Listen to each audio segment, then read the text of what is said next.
as we developed last year, I think, CJ's got great faith in Matt. Matt's a tremendous football player, works hard.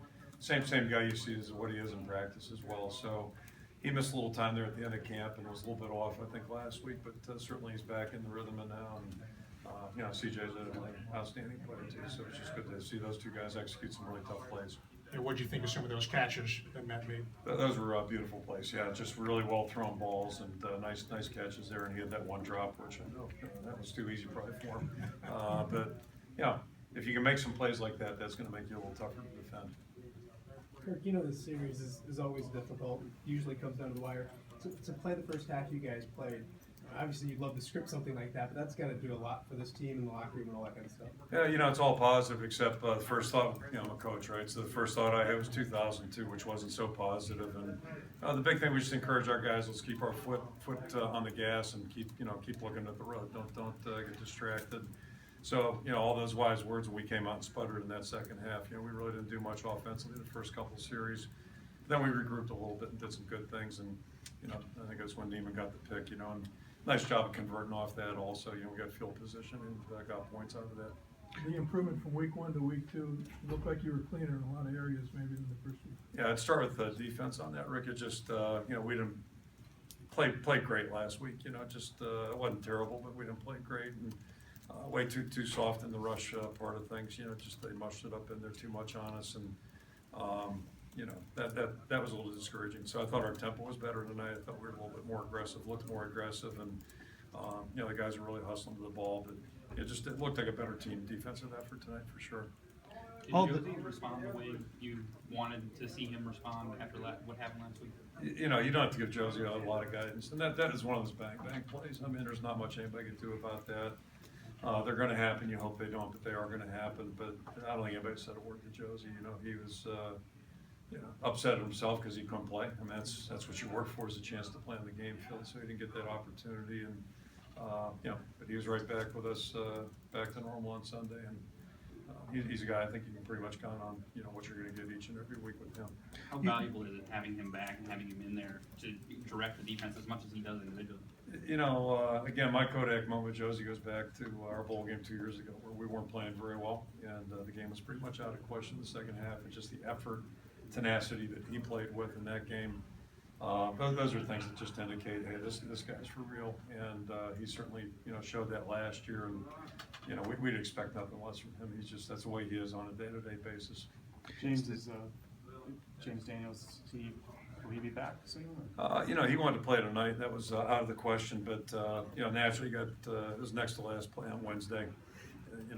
Just our lucky day, right? So I wouldn't rule him out. It's kind of not the same as Parker Hesse, but maybe kind of like that, where Parker had a chance this week but didn't respond during the week. So probably realistically, we're probably a week out yet, but we'll take it day by day and not limit him.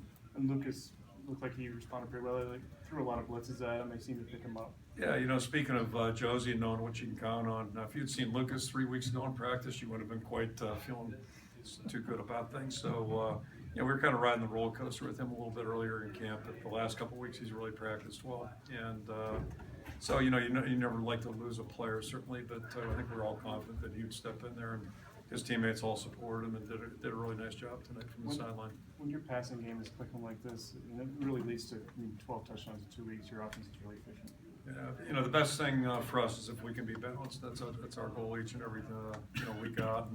But defenses dictate that, so you can't control it. But if you can make some precision plays in the pass game, that's a good thing. And then both our backs are really running well right now, doing a nice job there too. So and that takes support, not just the line, but the fullbacks, tight ends, and the receivers. The receivers blocked really well last week. How much does having a receiver like Matt play at the level he's at helping you with that pass game to get to that level where you're at? Well, we lost 2 really good seniors a year ago with Tavon and Jake Hillier. So anytime you lose 2 guys like that, Matt played really well for us last year, so it's not like it's a total surprise by any stretch. But he is the leader of that group right now, and I think he feels responsibility that way, and he's doing a good job with the other guys too.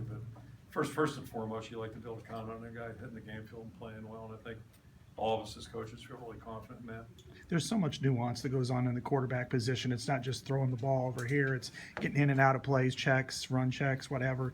But when you look at CJ, he does it almost so flawlessly. But I know there's like a room full of what he's done on that play or to get to that point. I mean, where is this team with somebody like him? I mean, does he just amplify how good you are? Yeah, and that's kind of what he was lacking 3 years ago. You know, he's always had the talent and all that kind of stuff, but that's part of every position's got its nuances and things that you have to learn. So, you know, that's paramount. But the quarterback position's more challenging mentally and physically probably to play than any of them. So he's worked really hard at that. He's done a great job, and you know, he's got great confidence, I think, and just sees things out there pretty well. He prepares hard. He's a smart guy, prepares hard, and then, you know, the nicest thing, you know, is he's able to practice right now, which is a big departure from the last 8-9 weeks of last season. So, as you might imagine, when you practice a lot, things become a lot more, you know, just reaction time's a lot better to things. Judge, on your experience, how much will that film session tomorrow help Lucas Legrand when he sees? Just, you know, to get that first one under your belt is always important, and you know, I think all of us felt pretty good. You're a little worried about the shotgun snaps first time, and you know, it's a good environment, that type of deal against a big rival. So all those things factored, but you know, on the positive side, you know, Thursday afternoon, Friday, his demeanor was great, and he came through the building Thursday.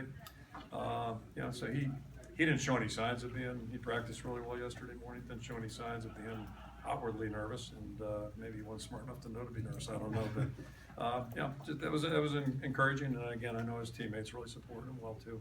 Kirk, when you look at CJ, just does he get the recognition he deserves? I know you're not a big promotional guy. I mean, but yet again, you look at what he's able to do, and should he be in that conversation for the Heisman or something? You know, I feel about that like I do rankings, and you know, probably the closest guy to being a Heisman Trophy candidate we've had in 17 plus years now is Brad Banks, right? And nobody knew who Brad Banks was in September, so you know, you let things talk for themselves, let your actions speak for themselves, and my theory on that one's kind of like a team. If you're good enough, people will recognize it, and you'll be where you should be at the end. But it's a lot more important to be doing things than talking about them or worrying about what's being said. It's a lot more important just to be doing things and focusing on those things.